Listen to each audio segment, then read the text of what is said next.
You've always been so unambitious, Scarlett, my dad said, his voice cutting through the chatter at the dinner table.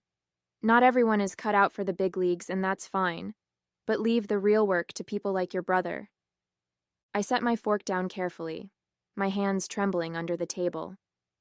And yet, somehow, except for you, Dad, my unambitious self is the only other person at this table with a track record of success, I said evenly, meeting his eyes. My brother smirked, the same infuriating, dismissive grin I'd seen my entire life. My name is Scarlett Greer. I'm 32 now, but when all of this began, I was just the overlooked middle child in a family where success was measured by flash and status. My dad, Richard Greer, built one of the most successful real estate empires in Chicago. My older brother, Benjamin, was his golden boy, the heir apparent to the business despite his carelessness.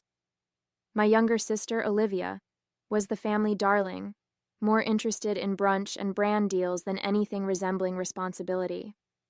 And then there was me, quiet, dependable, and, according to my family, forgettable. The rest of the dinner passed in a blur of chatter I wasn't part of. Benjamin boasted about some new property deal he'd supposedly closed, though I'd overheard whispers at the last company event that it was riddled with issues. My dad beamed at him, asking pointed questions to keep the spotlight on his son. Olivia chimed in here and there, sprinkling in anecdotes about her latest social escapades. Meanwhile, I sat quietly, pushing food around my plate, wondering why I still subjected myself to these dinners. When I was younger, I used to try to keep up, to impress them. I graduated near the top of my class and took on every internship I could find, thinking if I worked hard enough, they'd finally see me. But no matter what I did, it was never enough. You're too quiet, my dad would say. You don't have the killer instinct for this business. It didn't matter that I outperformed my peers, or that I had ideas to bring the company forward. They'd already made up their minds about me. The tipping point came a few years ago, not that my family noticed. I'd been sitting in one of the company's weekly strategy meetings, a formality where my dad and Benjamin made all the decisions while the rest of us watched. That day, I had a proposal, a detailed plan to turn a struggling property into a profitable residential complex. I'd spent weeks researching, running the numbers, and crafting a pitch I thought even my dad couldn't ignore. When it was finally my turn to speak, I barely got 2 sentences in before Benjamin interrupted. That location's a lost cause, he said dismissively. We've already sunk too much into it. Let's move on. I've actually found a way, I started, but my dad cut me off with a wave of his hand. If Benjamin says it's not worth it, then it's not worth it. Next item. I remember sitting there, my face burning, my carefully crafted plan forgotten as they moved on like I wasn't even in the room. That night, I made a decision. If they didn't want to listen to me in their company, I'd build my own. I didn't quit the family company outright. That would have drawn too much attention. Instead, I started small, working on my own projects quietly in the background. A rundown duplex on the outskirts of town became my first investment. It was all I could afford with the little I'd saved, but I saw the potential no one else did. I spent weekends painting walls, replacing fixtures, and learning the ins and outs of property management. When I sold it a year later, the profit was modest, but it was mine, and that was just the beginning.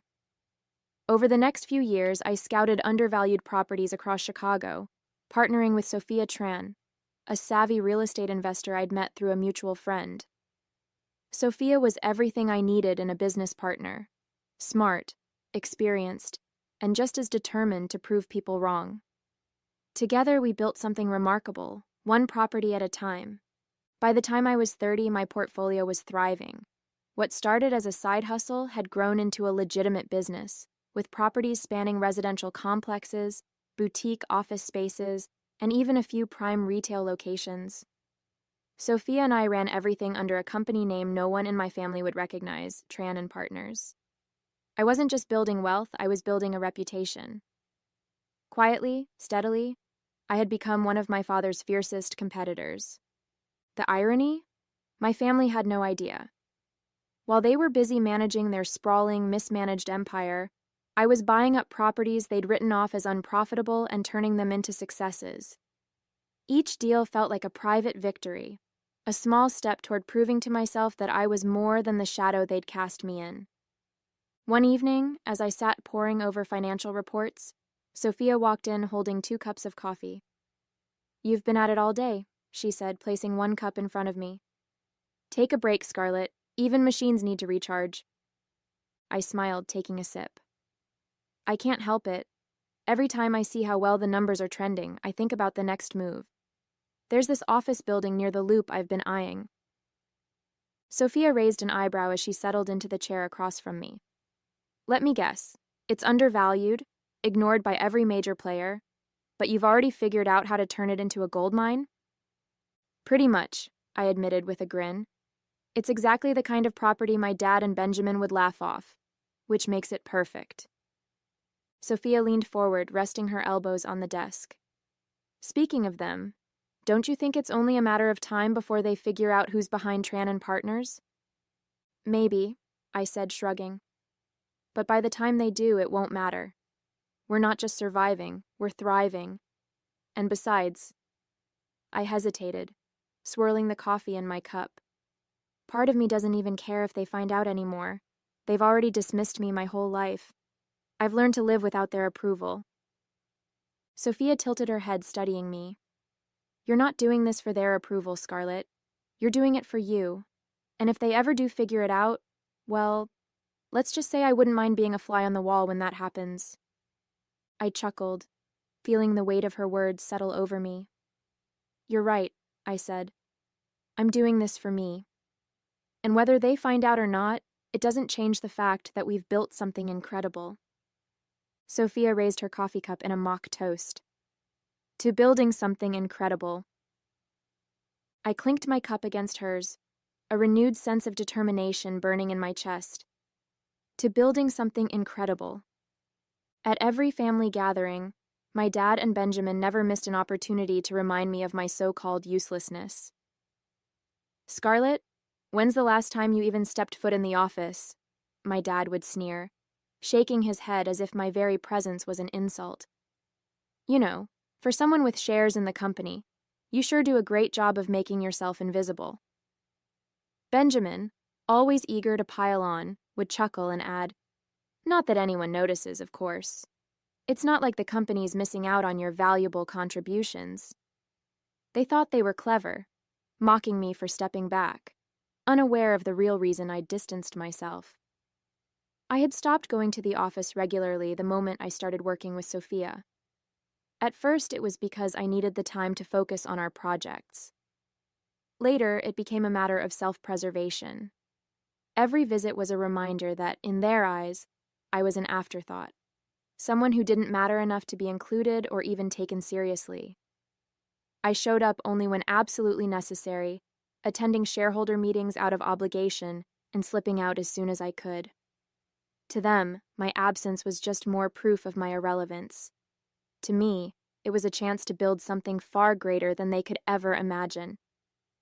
From the beginning, Sophia had been the face of Tran and Partners. It was a strategic decision we made together. She was the one who handled the public engagements, the media interviews, and the high-profile negotiations. I preferred to stay behind the scenes, focusing on the strategy, analytics, and decision-making that drove our success. It wasn't that I was hiding.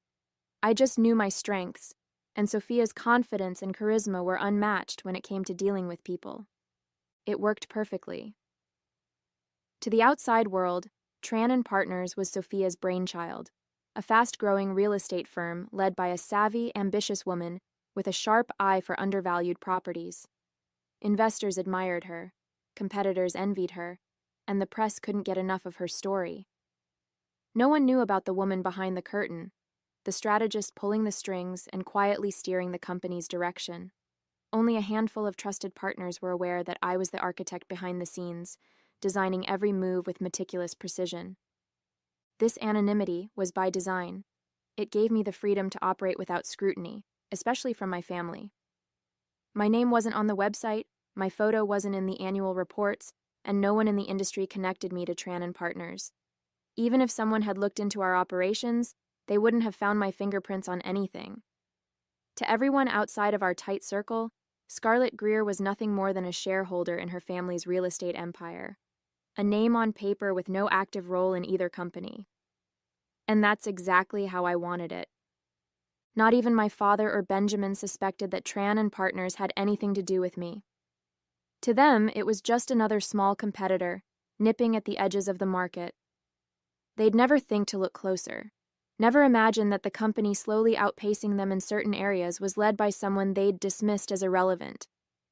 The irony wasn't just satisfying, it was my greatest weapon. But I knew this balance couldn't last forever. The bigger we grew, the more attention we'd attract. And one day, whether I was ready for it or not, my two worlds would collide. The industry gala was the kind of event my dad and Benjamin thrived on. It was all about networking, rubbing shoulders with the who's who of real estate, and reminding everyone why Greer Enterprises was considered a powerhouse. I wasn't planning on going, it wasn't really my scene, but Sophia insisted. "Come on, Scarlett," she said as she tossed an elegant black dress onto my couch. "You've earned a night to celebrate. Besides, it'll be fun to watch everyone squirm when they realize how far Tran and Partners has come." I reluctantly agreed, knowing my presence would likely go unnoticed. My dad and Benjamin were sure to be there, but they'd written me off so thoroughly that I'd be just another face in the crowd. And I was fine with that. At least that's what I told myself. The ballroom was breathtaking, the kind of opulence that screamed old money. Chandeliers sparkled overhead, waiters weaved through the crowd with trays of champagne, and the city's most powerful figures gathered in clusters, exchanging polite laughter and business cards. As soon as I spotted my dad and Benjamin, I knew the night was about to become an exercise in patience. "Well, well," Benjamin said, smirking as I approached their table. "Look who decided to show up. You know, Scarlett, these events are usually for people who actually contribute to the industry." "Be nice," my dad muttered, though his tone wasn't much kinder. He barely glanced at me as he adjusted his tie. "Just try not to embarrass us." I swallowed the retort bubbling in my throat and found a seat at a table near the back, where Sophia and a few of our closest colleagues were waiting. My dad and brother couldn't see me from there. "How's it going over there?" Sophia whispered, nodding toward my family. "Exactly as expected," I replied. "Let's just get through tonight." As the evening progressed, award after award was handed out, and Greer Enterprises didn't take home a single one. My dad's expression grew darker with every passing announcement, and Benjamin's usual bravado dimmed. I could see the frustration building between them, but I stayed out of it, content to watch from the sidelines. Then it happened. "And the final award of the night," the host announced, "goes to the firm that has shown unparalleled innovation and excellence in the real estate sector.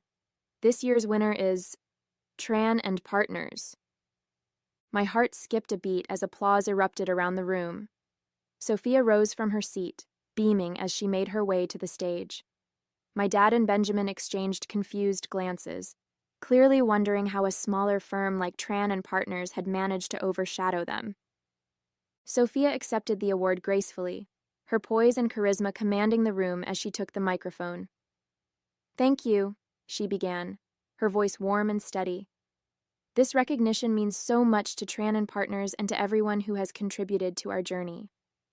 When we started this company, we had a vision: to find value where others saw none, to innovate where others played it safe, and to build not just properties, but opportunities. And tonight, being here among so many talented people, this award feels like validation of that vision."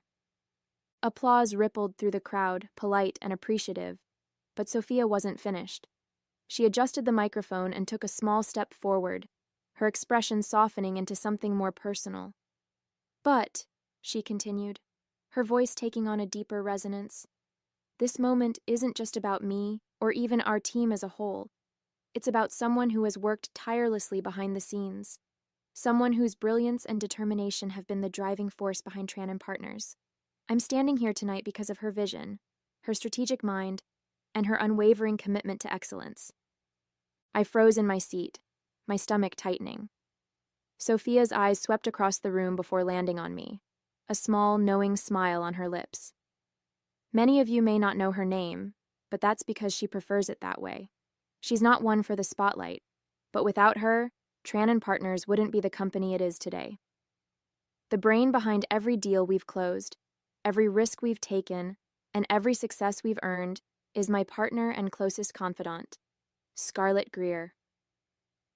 The room fell into stunned silence, and then the murmurs began. Heads turned in my direction, whispers growing louder as recognition spread like wildfire. My dad and Benjamin sat frozen at their table, their expressions a mix of confusion, disbelief, and something I couldn't quite place. Humiliation, perhaps. My dad's jaw tightened, while Benjamin's smirk was wiped clean off his face. Sophia wasn't done. Scarlett's the kind of leader who doesn't need to shout to be heard, she continued. She lets her work speak for itself. She's the one who sees possibilities where others see failure, who takes risks others are too afraid to take, and who fights for what she believes in, no matter how many doubters she faces. Her brilliance has not only transformed this company, but has set a new standard for what real estate innovation looks like, and I think it's time the world knows it. Her words hit me like a wave, each one breaking down the walls I'd built to protect myself from the doubt and dismissal I'd endured for years. The murmurs in the room grew louder, but so did the applause. My colleagues at the Tran & Partners table were on their feet, clapping and cheering. Sophia turned toward me, her hand outstretched. Scarlett, come join me. This moment is yours as much as it is mine. For a moment, I couldn't move. My heart pounded in my chest, and my legs felt like they were made of lead. Then I saw Sophia's encouraging smile, the warmth in her eyes, and the applause of the room began to register. Slowly, I stood, my knees shaky, but my resolve strengthening with every step I took toward the stage. As I climbed the stairs and stepped into the spotlight, I could feel every pair of eyes on me. My father's, my brother's, and the room full of industry leaders who had no idea I'd been shaping this industry from the shadows. I reached Sophia's side, and she handed me the award, her hand resting on my shoulder as she leaned into the microphone one last time. This is Scarlett Greer, Sophia said, her voice filled with pride. And if you haven't heard of her yet, trust me, you will. Standing there on stage with the weight of the award in my hands and the applause thundering around me, I felt something I hadn't experienced in years. A sense of validation, not from the crowd, but from myself. My eyes scanned the room briefly, landing on my father and Benjamin. Their stunned expressions were priceless, a mix of shock, disbelief, and a flicker of something that might have been respect. Sophia leaned toward me, her voice low and steady. Say something, she whispered, her hand giving my shoulder a reassuring squeeze. I stepped up to the microphone, my heart pounding. I wasn't one for speeches, but this wasn't about grandeur. It was about being seen. I took a deep breath and spoke. Thank you, I began, my voice clear despite the lump in my throat. This is unexpected but deeply meaningful. When Sophia and I started Tran & Partners, we knew we were taking a chance, on properties others dismissed, on ideas others ignored, and on ourselves. Tonight is proof that those risks were worth it. The crowd clapped politely, but I wasn't done. To everyone who believed in us, thank you. And to those who didn't, well, I allowed myself a small, sly smile. Thank you for underestimating us. It gave us the fuel to succeed. The laughter and applause that followed buoyed me, but my focus was elsewhere, on my father's expression, which had shifted from stunned to something unreadable, and Benjamin, whose jaw was clenched so tightly I thought he might crack a tooth. I stepped back from the microphone, Sophia beaming beside me. As the applause finally died down and we exited the stage, she turned to me. Now that, she said with a grin, was a moment worth savoring. As we returned to our table, I could feel the ripple of whispers following us, the weight of the room's attention still lingering. Sophia leaned over, her voice low but amused. I'd pay good money to know what's going through your dad's head right now. I glanced toward their table. My father sat stiffly, his hands clasped on the table in front of him, staring straight ahead. Benjamin looked like he was ready to explode, his face flushed as he whispered something heated to my dad. Olivia, ever the oblivious one, sipped her wine, her eyes darting between the two of them as if trying to gauge whether the tension was worth interrupting her evening. "They'll come around," Sophia said, as if reading my thoughts. "Maybe not tonight, maybe not ever in the way you deserve, but they'll have no choice but to recognize what you've built." "Maybe," I replied, though I wasn't sure I cared anymore. For once, their acknowledgement wasn't the goal. It was the byproduct of proving to myself that I could thrive without their approval. As the event wound down, I couldn't avoid them any longer. My dad approached our table, Benjamin trailing a few steps behind. Sophia, ever poised, stood as he arrived, extending her hand with a gracious smile. "Mr. Greer," she said warmly, "it's an honor to meet you." He shook her hand stiffly, his usual confidence absent. "Likewise," he replied, his voice strained.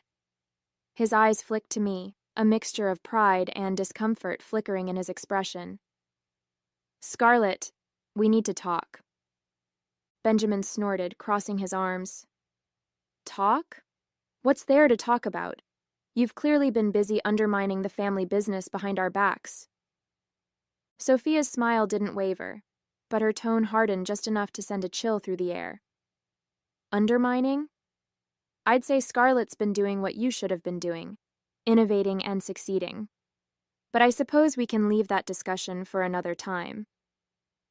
Benjamin's face turned a deeper shade of red, but my dad held up a hand to silence him. "Enough," he said sharply. He turned back to me.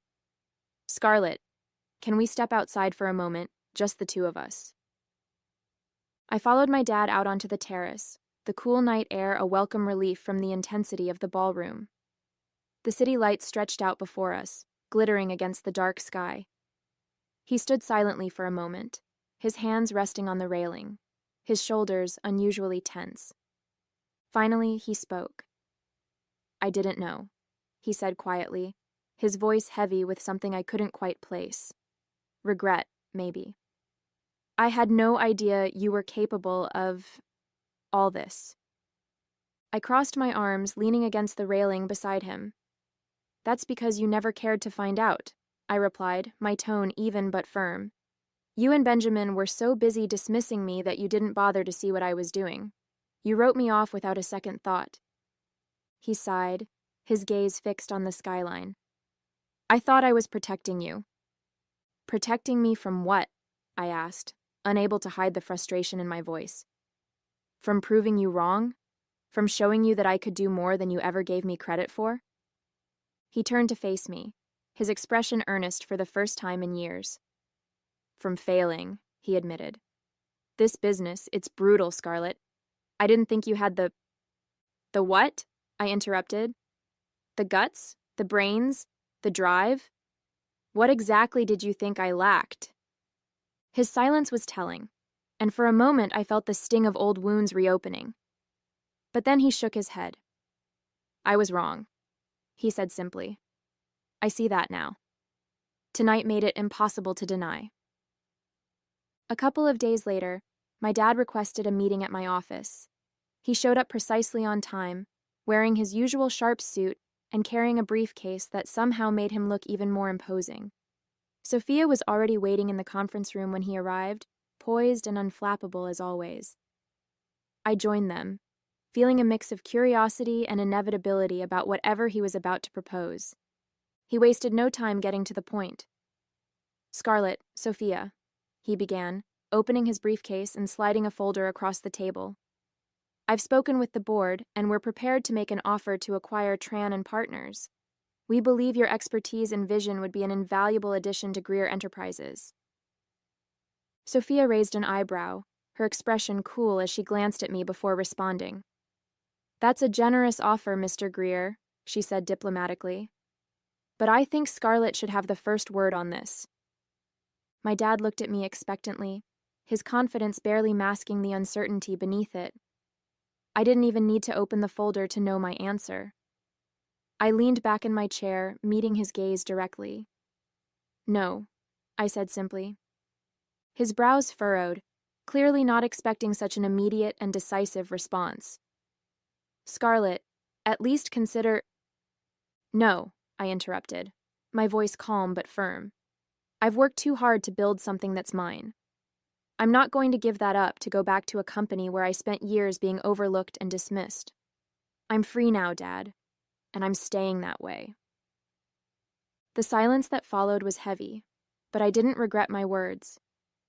Sophia smiled faintly, a silent show of support, while my dad sat back, looking as though he didn't quite know what to do with himself. For once, he couldn't argue. He couldn't deny my success, and he couldn't buy my respect. Finally, he nodded, closing the folder and standing up. I underestimated you, Scarlett, he said, his voice quieter than I'd ever heard it. I won't make that mistake again. As he left the room, I felt a weight lift off my shoulders. I didn't need his validation anymore. I had built my own path, my own success, and I was finally free to walk it without looking back. Hey there! Did you like the story? If you did, don't forget to hit the like button and subscribe to the channel. It helps us a lot and makes sure you won't miss out on more great stories we share here. Thank you for watching, and we'll see you in the next one.